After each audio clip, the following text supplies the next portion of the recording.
So, good evening po.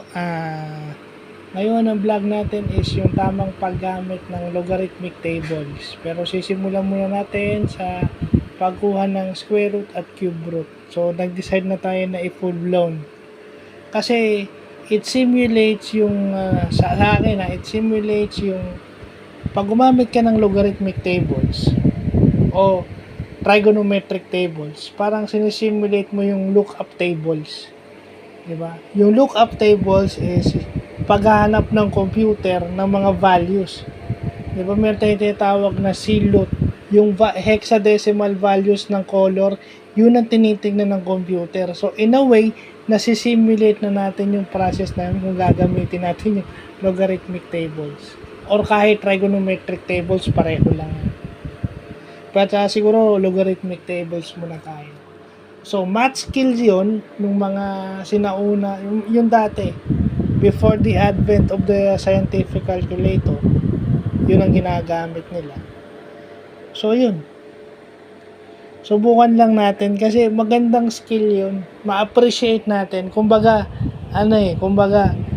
pag na-imagine natin yung process na yun, para na nating nakikita kung tayo ay ComSci at IT o computer engineering, nakikita na natin paano maghanap ang computer kung meron siyang lookup tables sa tinitingnan.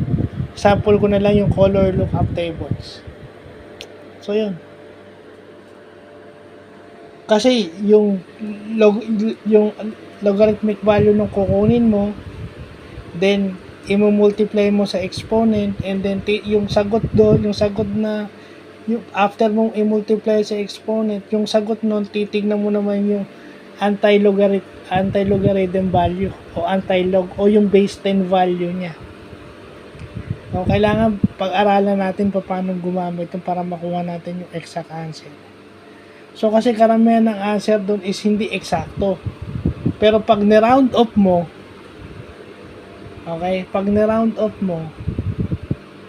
doon sumasakto kasi kagaya nung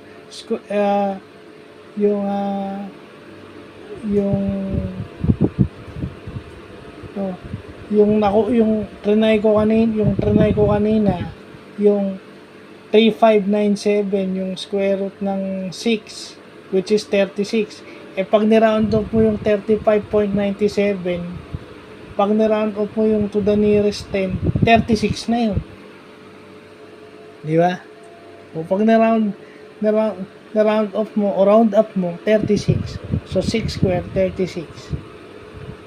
So, yun. Yun lang yung naano natin. So, yun yung na-try ko kanina. Tatry pa natin ulit yung sa iba. So, yun lang po.